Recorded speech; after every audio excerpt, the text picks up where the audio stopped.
On vous a déjà dit que vous vous tordiez dans un sens qui ne paraît pas très naturel, pas très humain.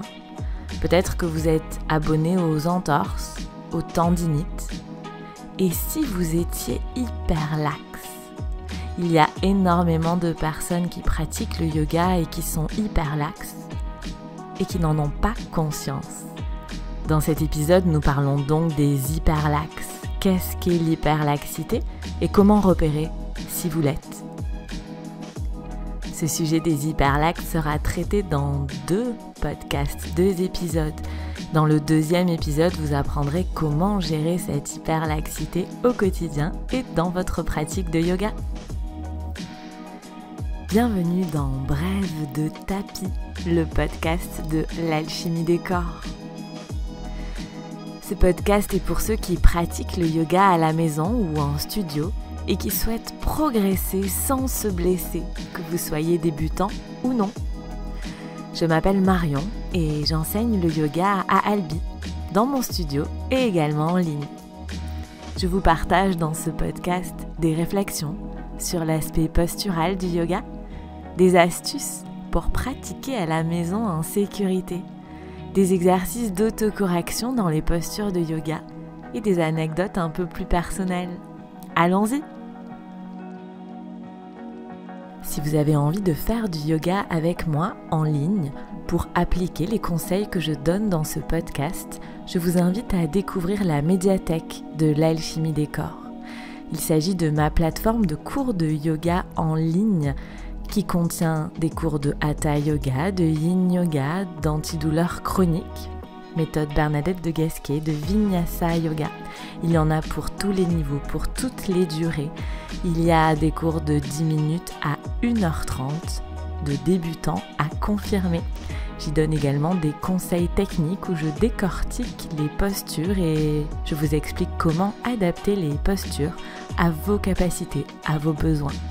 Il y a une nouvelle vidéo toutes les semaines. Et la bonne nouvelle, c'est qu'il y a 7 jours d'essai gratuits pour tester la médiathèque de l'alchimie des corps. Rendez-vous dans les notes de l'épisode pour trouver le lien pour commencer vos 7 jours d'essai gratuits à la médiathèque de l'alchimie des corps. Dans cet épisode de podcast, nous allons donc parler des hyperlaxes. C'est un sujet qui me tient particulièrement à cœur, tout simplement parce que j'en vois tous les jours dans mon métier et parce que je le suis et j'ai vu les conséquences de cette hyperlaxité. Un sujet qui me tient tellement à cœur que j'ai décidé de faire 2 épisodes sur le sujet parce que un seul épisode aurait été beaucoup trop long. Alors qu'est-ce que c'est être hyperlaxe ? On a tous vu des gens dans nos vies être capables de se tordre dans des sens qui nous paraissaient un peu bizarres, voire même un peu inhumains. Des gens qui arrivent à tordre leurs coudes, à tordre leurs doigts, à tordre leurs chevilles dans un sens qui nous paraît un peu fou.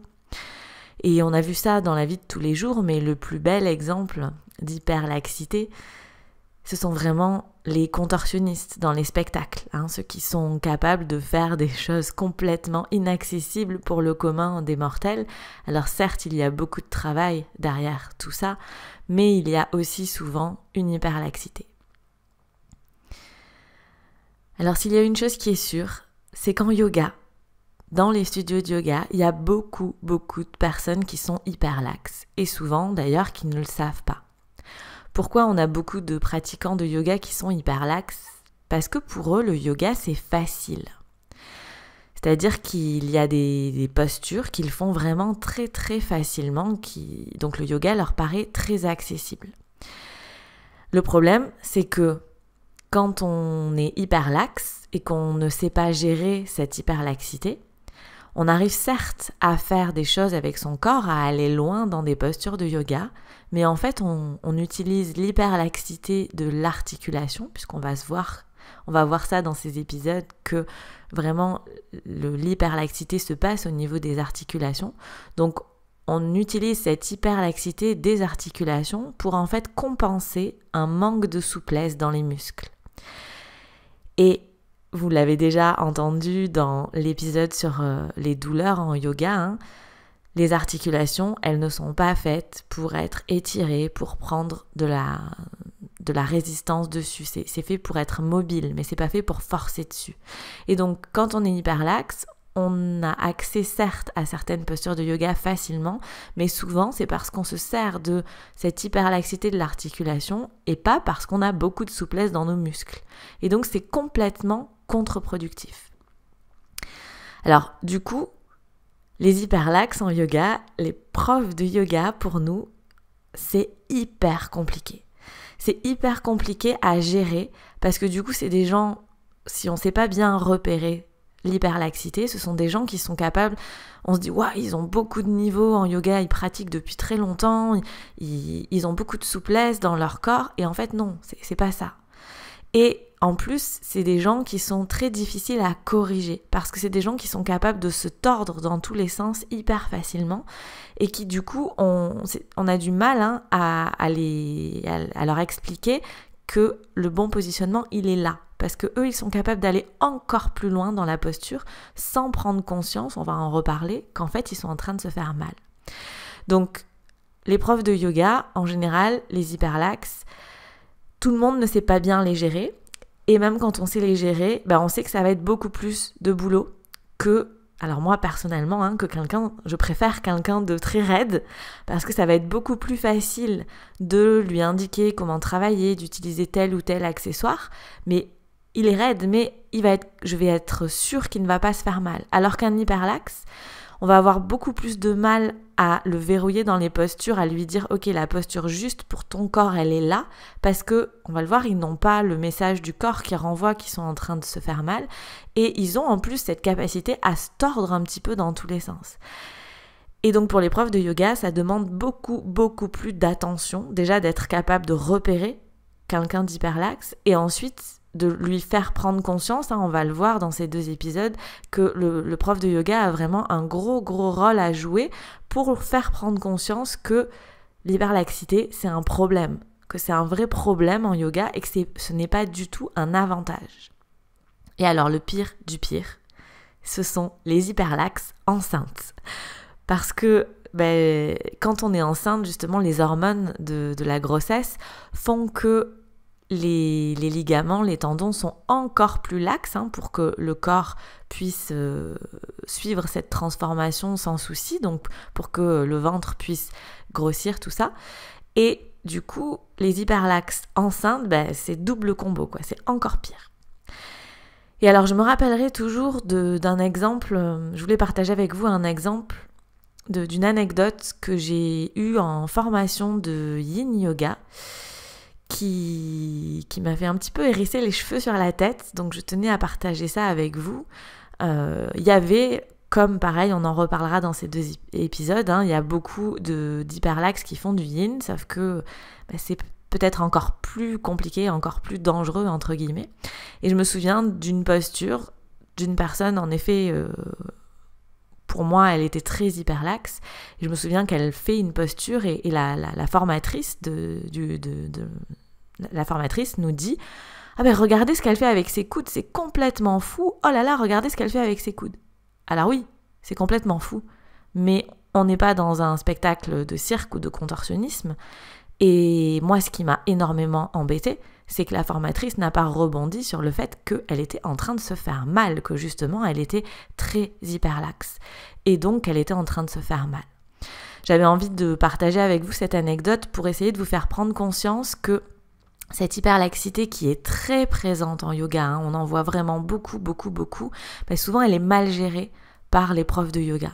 Et donc dans ces épisodes, j'avais vraiment envie de vous donner des clés pour que vous sachiez repérer si vous êtes hyperlaxe ou pas, et surtout que vous compreniez, que vous ayez conscience que vous, particulièrement hyperlaxe, vous avez un travail à faire sur l'apprentissage du corps, sur l'apprentissage des bons positionnements du corps. On dit retrouver une gamme normale de mouvements.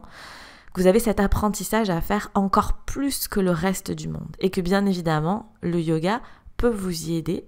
Et les profs de yoga qui sont sensibles à ça peuvent vous y aider. Alors, ok, l'hyperlaxité, qu'est-ce que c'est cette hyperlaxité ? Alors, la définition, au sens strict, c'est un mouvement articulaire excessif. C'est-à-dire qu'on est capable de faire des mouvements avec nos articulations, des mouvements qui sont excessifs, que le commun des mortels ne devrait pas pouvoir faire. En fait, pourquoi on arrive à les faire? Tout simplement parce qu'on a nos ligaments, quand on est hyperlaxe, on a nos ligaments qui sont lâches, qui sont laxes, et qui le sont trop. Souvent d'ailleurs, ça apparaît pendant l'enfance. Souvent les enfants sont très hyperlaxes, mais en grandissant, ça se verrouille, les ligaments se retendent, et quand on est hyperlaxe, les ligaments restent très lâches. Et du coup, la conséquence, c'est qu'on est très souvent en hyperextension. Donc vous avez déjà dû m'entendre parler de ce terme. On peut être en hyperextension dans ses coudes, dans ses genoux, dans plein d'articulations. Donc hyperextension, ça veut dire que mon articulation, elle est en extension, mais dans une extension qui n'est à nouveau pas normale, que normalement le corps ne devrait pas permettre. Et du coup, quand on est hyperlaxe, on est capable d'être en hyperextension facilement et surtout, on n'a pas de douleur dans les articulations. C'est-à-dire qu'une personne qui n'est pas hyperlaxe, qui essaierait de rentrer dans cette hyperextension, le corps lui dirait instantanément « Là, tu es en train de faire un truc qui ne me va pas du tout, j'ai hyper mal, tu t'arrêtes tout de suite ». Le problème, c'est que quand on est hyperlaxe, le corps ne renvoie pas ce message. C'est-à-dire qu'on est en train de faire quelque chose qui est en train de le blesser, mais il ne nous dit pas « Attention, tu es en train de faire un truc tout pourri pour ton corps ». Donc du coup, on le fait, parce que le corps ne nous dit pas que c'est pas bien pour nous, et ça a des conséquences articulaires dans le corps. Avec la répétition du mouvement, on finit par se blesser. Et donc le grand risque quand on est hyperlaxe et qu'on ne maîtrise pas cette hyperlaxité, c'est d'avoir des lésions dans les ligaments qui arrivent petit à petit, donc de fragiliser les ligaments.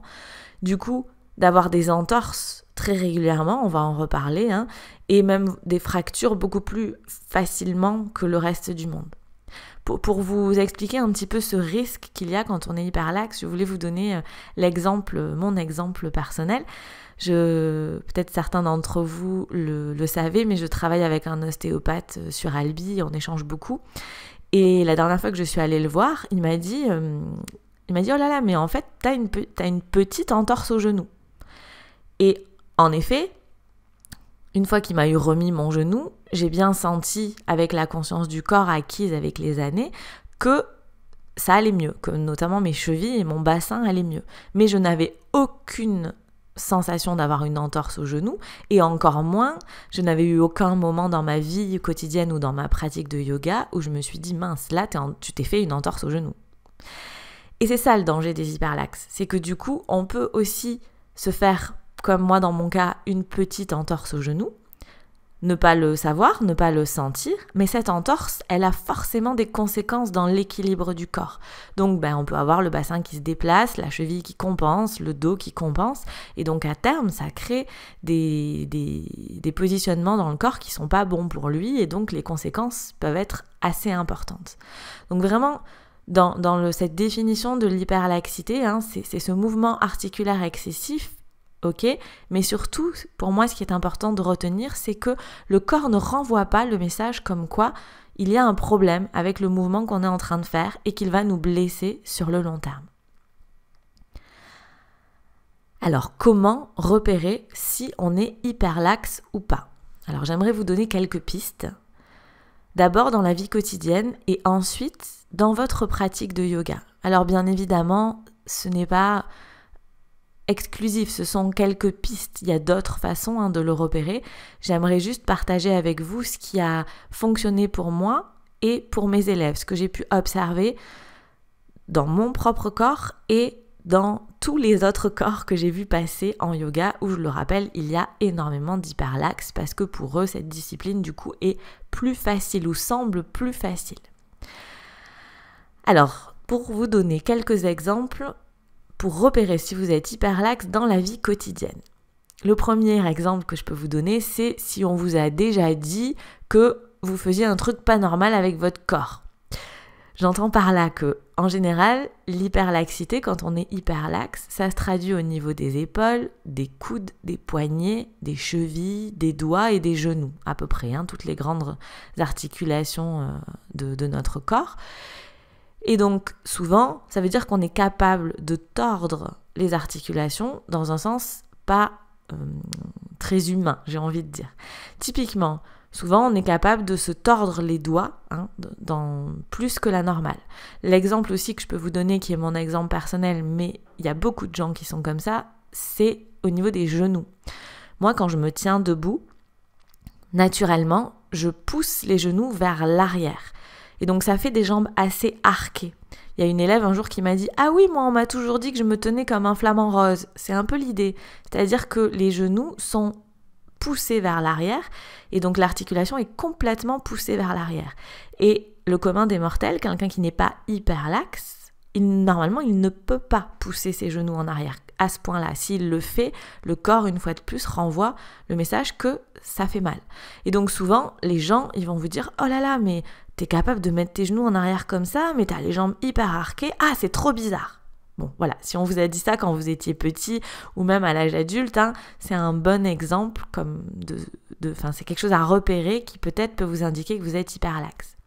Ensuite, les ostéopathes, les kinés, les podologues, tous les gens qui travaillent dans le corps sont bien au courant de cette problématique et souvent ils vous le disent. Par exemple, quand vous allez faire, si vous avez déjà travaillé avec un podologue, par exemple pour des semelles orthopédiques, il va vous faire bouger les chevilles et il va vous dire, bon, normalement, une cheville, c'est censé bouger jusque-là, mais la vôtre, elle peut bouger jusque-là, c'est-à-dire plus loin. Et donc ça, il y a certains professionnels de santé comme ça qui peuvent vous mettre la puce à l'oreille. Une autre façon dans votre vie quotidienne de repérer que peut-être vous êtes hyperlaxe, ce sont dans les sports comme la randonnée et la course à pied, notamment si vous êtes hyperlaxe au niveau des chevilles. Une cheville hyperlaxe, c'est une cheville qui n'est pas stable. Ça veut dire que notamment dans la course à pied, quand on vient poser le pied au sol, la cheville, elle n'est pas solide, elle trentole un petit peu de droite à gauche à chaque pas. Et donc, la répercussion que ça a aussi, par exemple, dans les randonnées, c'est un manque de stabilité, notamment dans les descentes. Si vous êtes comme moi j'ai toujours dit que j'étais archi nulle en descente, en randonnée, jusqu'à ce que je découvre les bâtons de marche, qui sont 2 jambes de plus. Mais si j'ai des difficultés en descente, si je n'arrête pas de me casser la figure en descente sans mes bâtons en randonnée, c'est parce que justement j'ai les chevilles hyperlaxes et donc je n'ai pas de stabilité dans mes chevilles. Et donc forcément, ma cheville part à droite à gauche à chaque pas et donc déjà c'est beaucoup plus fatigant parce que le corps a besoin de stabiliser le déséquilibre créé par la cheville et en plus pour la cheville en elle-même, elle travaille beaucoup plus et elle manque de stabilité, donc on se casse la figure. La 4e façon de repérer que peut-être vous êtes hyperlaxe, c'est si vous êtes abonné aux entorses. Alors surtout dans l'enfance. À nouveau, les entorses aux genoux, aux chevilles, aux poignets. C'est vraiment une bonne façon de repérer qu'on est hyperlaxe parce que quand on est hyperlaxe, on se fait très facilement des entorses parce que justement ces ligaments sont lâches et donc il suffit d'une pichenette de plus pour nous amener à l'entorse. Par exemple, quand j'étais enfant, je me souviens mes 4 années de primaire, 4 ou 5 années de primaire, je sais plus combien il y en a, oui 5, tous les mois de juin, je me faisais une entorse aux chevilles. Je me souviens que ma maman était folle à chaque fois parce qu'elle me disait « c'est les vacances, t'es encore trappée, t'as encore une entorse aux chevilles ». Alors il y avait bien évidemment la fatigue du corps, la fatigue de fin d'année, mais il y avait aussi ce souci d'hyperlaxité. Et en général, quand vous êtes hyperlaxe, il y en a d'autres dans la famille. Et moi personnellement, j'ai ma tati qui, pareil, était tout le temps en train de se faire des entorses aux chevilles, mais pour un rien. Elle montait dans un train, elle se faisait une entorse aux chevilles, quelque chose de très simple, sans aller partir faire une randonnée dans le Grand Canyon. Vraiment, dans la vie quotidienne, on se fait des entorses complètement, assez bêtement. Et ça, c'est vraiment aussi un exemple de, peut-être, un indice de comme quoi vous pourriez être hyperlaxe. Et ensuite, le dernier exemple que je voulais vous donner dans la vie quotidienne, si vous êtes une femme, c'est quand vous avez été enceinte. Comme je l'ai expliqué, donc quand on est enceinte, on a les hormones qui se déclenchent et qui permettent au corps d'être plus souple, d'être plus laxe. Et donc quand on est déjà hyper laxe, enceinte, c'est encore pire. Alors c'est encore pire dans le sens, on peut se dire c'est chouette, on est encore plus souple. Non, pas du tout. Je vous donne l'exemple d'une élève à moi qui est très très très hyper laxe et qui racontait que pendant sa grossesse, elle avait ce qu'on appelle la symphyse pubienne, donc c'est au niveau du pubis, qui tapait, et donc du coup elle avait des douleurs énormes au niveau du pubis simplement quand elle marchait, donc elle faisait rien de particulier, tout simplement parce que justement ses ligaments étaient tellement lâches qu'ils ne retenaient pas le mouvement de cette symphyse pubienne là, et que donc il y avait deux choses qui se touchaient qui normalement n'auraient pas dû se toucher et qui se touchaient parce que les ligaments étaient complètement détendue, complètement hyperlaxe, et donc ça faisait des douleurs atroces. Quand elle le raconte, elle dit vraiment que ça fait des douleurs atroces. Donc voilà quelques exemples pour repérer l'hyperlaxité dans la vie quotidienne. Maintenant, j'aimerais vous proposer des exemples pour repérer votre hyperlaxité dans votre pratique du yoga. Si vous écoutez ce podcast, vous faites sûrement du yoga, et donc j'aimerais vous donner d'abord des exemples dans les postures de yoga. La première, c'est la position à 4 pattes. Dans la position à 4 pattes, si naturellement, sans rien faire, si vous avez l'intérieur des coudes qui part vers l'avant du tapis, et si vous avez cette espèce de sensation de verrouillage, vous poussez vos coudes vers l'avant du tapis, l'intérieur des coudes vers l'avant du tapis, et vous sentez que paf, il y a un truc qui se verrouille. Ça, c'est un grand classique des hyperlaxes. Dans une deuxième façon de le repérer, c'est dans la posture où on vient crocheter les doigts dans le dos. Donc j'amène les mains vers l'arrière, je crochette les doigts dans le dos et puis je vais ouvrir mes épaules. Donc je fais rouler mes épaules vers l'arrière.